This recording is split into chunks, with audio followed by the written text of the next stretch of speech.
Frères et sœurs, assalamu alaikum wa rahmatullah. On continue toujours notre série Un jour dans la vie d'un musulman. Lors de notre dernière intervention, on a parlé de Salat al-Maghrib. Avant cela, tu jeûnais.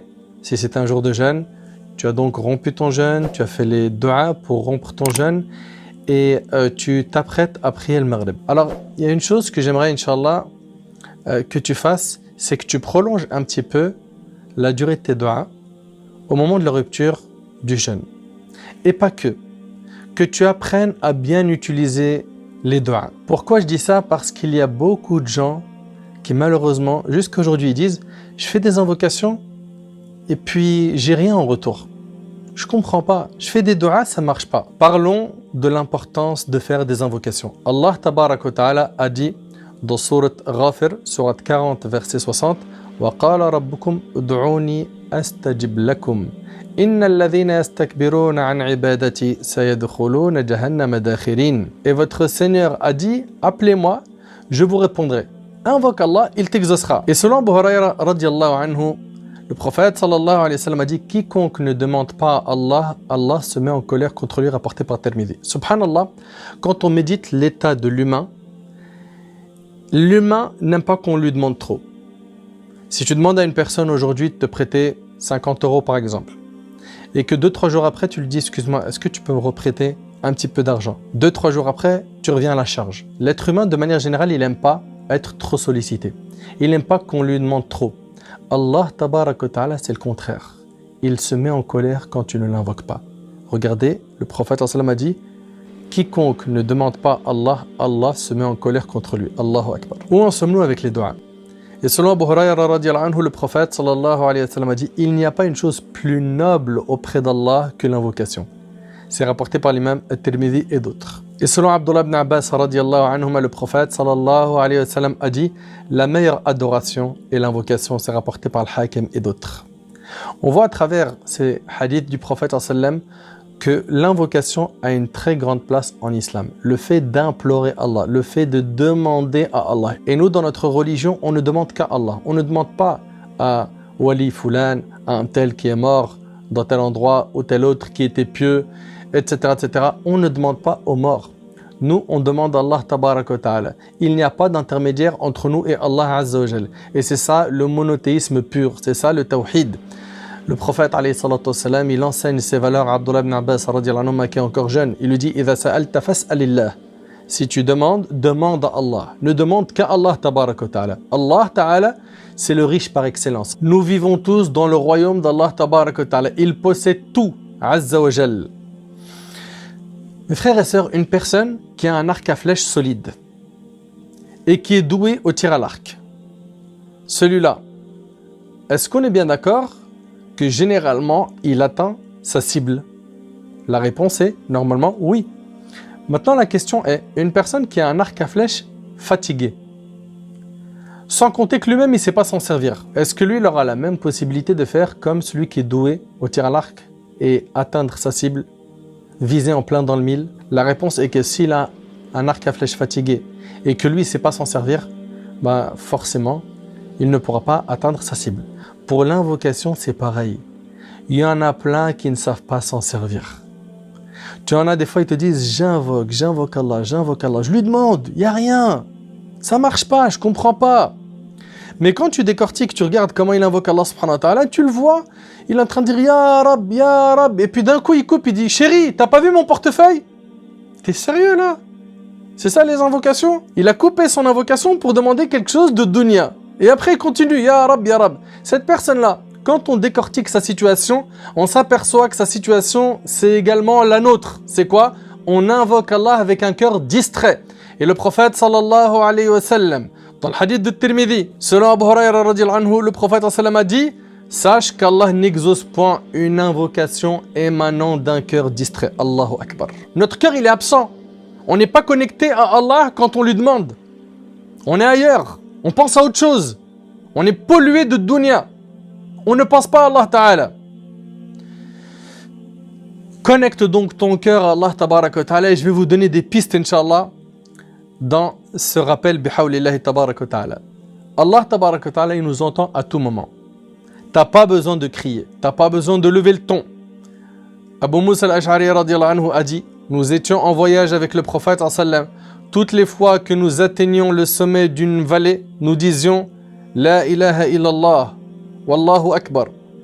Nous élevâmes la voix en le disant, et le prophète sallallahu alayhi wa sallam nous a dit, ne vous forcez pas trop en criant, car vous n'invoquez ni un sourd ni un absent. Tu n'as pas besoin d'élever la voix. Allah Ta'ala t'entend, peu importe où tu te trouves. Le prophète sallallahu alayhi wa sallam, il dit, il est plutôt avec vous et il est parfaitement audient et proche, rapporté par Bukhari et Muslim.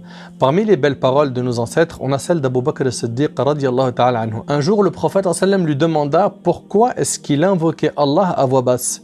Il répondit, celui que j'ai invoqué m'a entendu au messager d'Allah. Il voit et contrôle tout ce qui se passe dans l'univers. L'imam al-Bukhari rahimahullah rapporte que Aïcha radiyallahu anha, la femme du prophète sallam, a dit gloire à celui qui entend tout. Une femme vint se plaindre au prophète sallam dans un côté de notre chambre sans que je puisse l'entendre.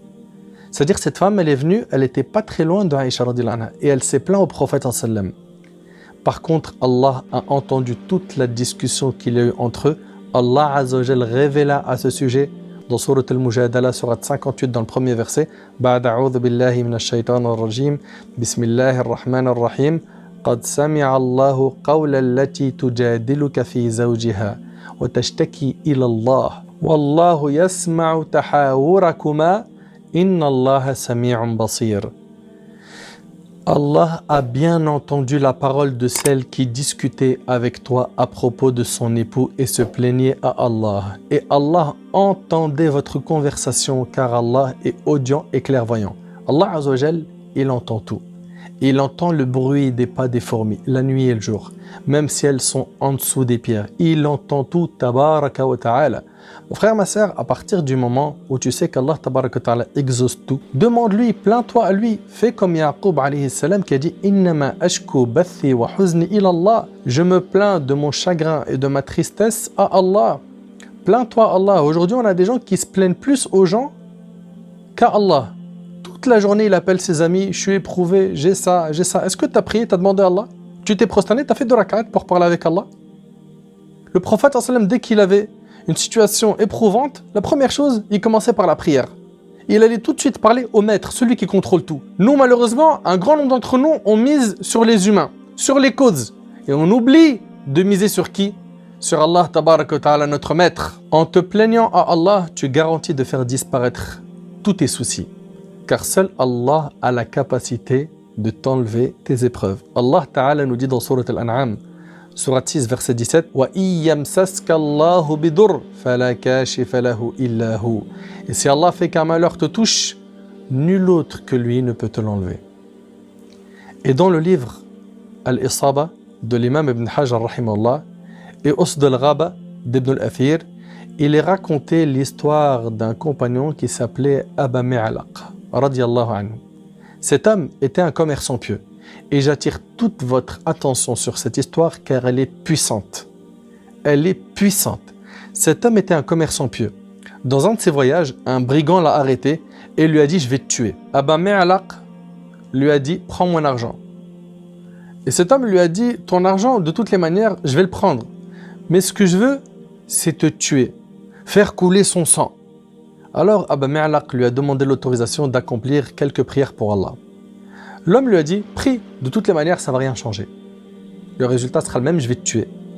Aba Mi'alaq a fait ses ablutions et il se mit à prier avec un cœur attaché à Allah tabaraka wa ta'ala en disant « Ya Wadoud » qui signifie « Ô toi le tout affectueux » Ô toi le tout affectueux.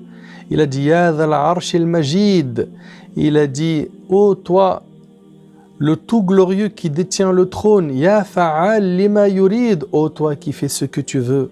As'aluka bi'izzatika allati la turam. Je t'implore par ton honneur que l'on ne peut pas viser. Wa mulkika alladhi la yudam. Et par ton royaume qui ne peut être annexé. Wa binurika alladhi mala'a arkan arshika. Et par ta lumière qui a rempli les piliers de ton trône. An takfini sharra hadha al-lis. Que tu me protèges de ce brigand. Ya Mourith, Arithni, ô toi le secoureur, apporte-moi le secours. Qu'est-ce qui s'est passé à ce moment-là? Médite. Ce compagnon dit, qu'à peine, subhanallah, quelques secondes sont passées, il dit « J'ai vu un cavalier arrivant vers moi, puis ce dernier prit une flèche et visa l'homme qui voulait me tuer, suite à quoi il mourut. J'ai alors dit à cet homme « Qui es-tu » Il m'a répondu « Je suis un ange parmi les anges qui vivent au 4e ciel. » Allahu Akbar. L'ange lui a dit « Lorsque tu as invoqué Allah, j'ai entendu le bruit d'un craquement dans le ciel. » Un craquement dans le ciel. Puis lorsque tu as continué, j'ai entendu les habitants du 1er ciel s'alarmer. Puis lorsque tu as continué, il a été dit c'est l'invocation d'un angoissé, suite à quoi j'ai demandé à Allah la permission de tuer ce brigand et Allah me donna l'autorisation. Qu'en penses-tu? Qu'en penses-tu? Allah tabaraka wa ta'ala est puissant. Il contrôle tout dans son royaume. Mes frères et sœurs, on a besoin de connaître Allah tabaraka wa ta'ala. On a besoin de connaître la puissance d'Allah tabaraka wa ta'ala. On a besoin de plus d'humilité, de se soumettre à lui, d'être des vrais serviteurs d'Allah ta'ala. Il est important de savoir qu'Allah Azza wa Jal nous entend à tout moment. Il est proche de nous. Allah tabaraka wa ta'ala a dit dans Sourate Al-Baqarah, Sourate 2, verset 186, وَإِذَا سَأَلَكَ عِبَادِي عَنِّي فَإِنِّي قَرِيبٌ أُجِيبُ دَعْوَةَ الدَّاعِ إِذَا دَعَانِ. Et quand mes serviteurs t'interrogent sur moi, alors je suis tout proche. Je réponds à l'appel de celui qui me prie quand il me prie. Ce verset place dans le cœur de chaque croyant un apaisement. L'essentiel dans ton invocation est que tu aies la certitude qu'Allah tabaraka wa ta'ala va répondre à ton appel. Ne sois pas de ceux qui testent Allah. Allah, on ne le teste pas. J'essaye, je vois, ça marche, tant mieux. Ça marche pas, je vais passer à autre chose. Le prophète sallallahu alayhi wa sallam, dans le hadith d'Abi Huraira, qui est rapporté par Tirmidhi, il a dit « Invoquez Allah avec la certitude d'être exaucé. » On ne teste pas Allah. On invoque Allah en étant certain que le roi, le maître, nous entend, nous voit, connaît notre situation, qu'il est capable de tout, que seul lui peut régler nos problèmes. Mes frères et sœurs, malheureusement aujourd'hui, beaucoup de gens invoquent Allah, puis après avoir essayé 2-3 fois, il dit il n'y a pas de résultat, ça ne marche pas. Le prophète, alayhi salatu wassalam, dans un hadith rapporté par Bukhari Muslim sur Abu Huraira, a dit Allah exauce vos invocations tant que vous ne vous montrez pas impatient. Tant que vous ne vous montrez pas impatient. Vous dites alors, j'ai invoqué mon Seigneur et il ne m'a pas répondu. Subhanallah. Ce n'est pas le cas de beaucoup de gens aujourd'hui. Aujourd'hui, on a beaucoup de gens qui disent, j'ai invoqué, mais Allah ne m'a pas répondu. Mais ne sois pas impatient. Prolonge ton souffle. Mon frère ainsi que toi, ma sœur, place ta confiance en Allah tabaraka wa ta'ala et sois sûr qu'il va te répondre. Et ne sois pas impatient. Et selon Abu Sa'id al-Khudri radiyallahu anhu, le prophète alayhi salatu wassalam a dit il n'est pas sur terre un musulman adressant une invocation à Allah qui ne contient pas de péché ou de rupture de lien de famille sans qu'Allah ne lui donne une de ces 3 choses. Quand tu fais une dua, il y a une de ces 3 choses qui vont se réaliser. Soit il lui hâte l'exaucement de sa demande, c'est-à-dire qu'il va te donner rapidement ce que tu as demandé. Ou qu'il lui garde pour le jour de la résurrection. C'est-à-dire quoi? Cette invocation, il ne te l'exauce pas et il te la laisse pour le jour du jugement, ça sera des récompenses qui t'attendent. Ou qu'il ne lui écarte un mal équivalent. Allah Azza wa Jal, au lieu de t'accorder ce que tu voulais dans l'invocation, il t'a épargné d'un mal. Un mal équivalent. Et le hadith, il est rapporté par Ahmed, Tirmidhi et d'autres. Bien sûr, la meilleure de ces 3 choses, sans aucun doute, c'est qu'Allah te garde cette invocation pour le jour du jugement. Et ça signifie qu'Allah te donnera, en équivalent de cette invocation, des bonnes actions. Ça, c'est dans le cas où Allah n'exauce pas l'invocation sur terre. On voit qu'en invoquant Allah subhanahu wa ta'ala, on est toujours gagnant. Toujours gagnant. Et l'imam Ibn al-Qayyim rahimahullah a dit, et c'est avec ça que je termine. Quand tu invoques Allah subhanahu wa ta'ala, mise sur les choses suivantes. 1. Que tu attaches ton cœur à Allah pendant l'invocation. Attention au cœur distrait. Attention à l'insouciance pendant le dua. Attention à rentrer dans des routines où tu répètes la même chose quand tu es prosterné. Et vous savez que le prophète sallam nous enseignait que le moment où on est le plus proche d'Allah, c'est quand on est prosterné. Malheureusement, il y en a, quand ils font des duas, ils font tellement les mêmes de manière routinière qu'ils ne savent même plus ce qu'ils disent. Leur cœur est absent. 1. Attache ton cœur à Allah pendant l'invocation. 2. Fais les duas dans les moments où l'invocation est exaucée. Et là, il y a plein de moments. D'ailleurs, je vous invite, Inch'Allah, à retourner à 3 vidéos que j'avais faites sur les invocations qui sont sur la chaîne YouTube. Que tu invoques Allah avec humilité et recueillement, que tu te diriges vers la Qibla, que tu fasses les ablutions, que tu commences tes invocations par faire l'éloge d'Allah, al-thana ala Allah, Également que tu pries sur le prophète sallam. Subhanallah, il est rapporté dans des textes authentiques que notre invocation est suspendue tant qu'on n'a pas prié sur le prophète sallam. C'est un art d'invoquer Allah. Loue Allah, prie sur le prophète sallam, puis demande à Allah. Non, nous tout de suite, on demande et puis on demande mal, avec un cœur absent. Également que tu demandes pardon et que tu te repentes avant même de faire la demande. Beaucoup de gens ne comprennent pas que les péchés sont aussi un frein pour nos invocations. Il faut libérer nos épaules des péchés que l'on porte. Également que tu recherches dans la sunna l'invocation qui correspond à ton besoin pour atteindre plus rapidement ta cible. Également que tu invoques Allah par les noms dont il aime qu'on le qualifie. Et parmi ces noms, il y a le nom d'Allah le plus sublime. J'en parle d'ailleurs dans les vidéos de l'invocation. Également que tu insistes dans les invocations. Allah subhanahu wa ta'ala, il aime l'insistance dans l'invocation. Et pour finir, que tu t'éloignes de tout ce qui empêche l'invocation d'être exaucée, comme manger du haram et beaucoup d'autres choses dont j'ai parlé, comme je vous ai dit dans les vidéos sur ad-du'a. Si tu fais tout ce qu'on vient de dire, Allah ta'ala exaucera ton invocation. Qu'Allah azza wa jalla nous facilite de faire beaucoup de du'a, de revivre cette adoration avec notre cœur. Après avoir entendu ce que tu viens d'entendre, il ne reste plus que Salat al-Maghrib que tu vas faire, puis tu vas faire tes 2 rak'at de sunnah juste après. On en parle, Inch'Allah, dans la prochaine vidéo.